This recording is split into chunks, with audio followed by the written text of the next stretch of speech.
Morning students, हमने last class के अंतर्गत आपको ध्यान हो तो पक्षमाप और कसाब का अध्ययन किया था।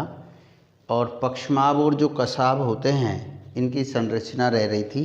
तो पक्षमाप और कसाब सीलिया और फ्लैजेला ये कोशिका जो होती है उसको गति में मदद करते हैं। तो पक्षमाप और कसाब की संरचना में 3 पार्ट्स पाए जाते हैं बेटा, शाफ्ट, आधारी अंग, पक्षमाप या कसाब मूलिकाएं।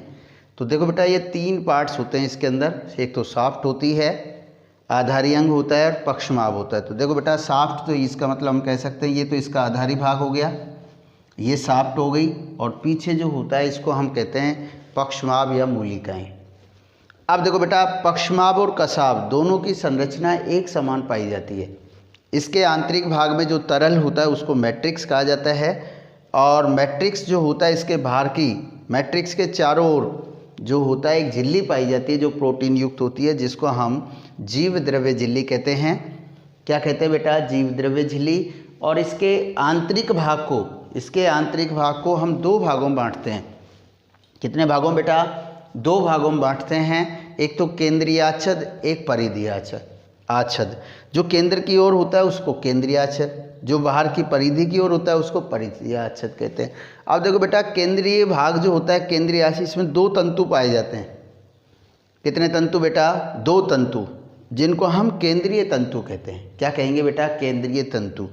अब परिधीय जो तंतु हैं, ये परिधि की ओर जो तंतु हैं ये 9 हैं। कितने बेटा? 9।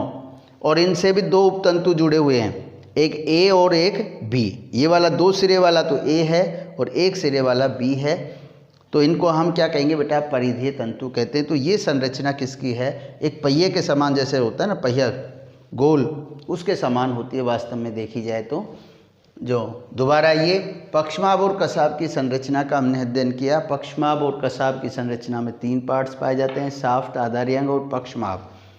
पक्षमाप और कसाब दोनों की संरचना एक समान होती है।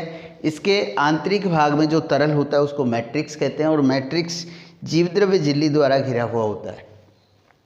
इसके आंतरिक भाग को हम 2 भागों में बांटते हैं, एक बिल्कुल मिड वाला जिसको केंद्रीय आच्छद, और बाहर वाला परिधीय आच्छद। केंद्रीय आच्छद में 2 तंतु होते हैं जिन्हें केंद्रीय तंतु कहते हैं, जबकि बाहर वाले में कितने तंतु होते हैं? 9 तंतु होते हैं जिन्हें परिधीय तंतु कहते हैं। और इनसे भी 2 उपतंतु जुड़े होते हैं, ए और बी। ए वाला जो तंतु होता है ये 2 सिरे वाला होता है, जैसे ये ए है।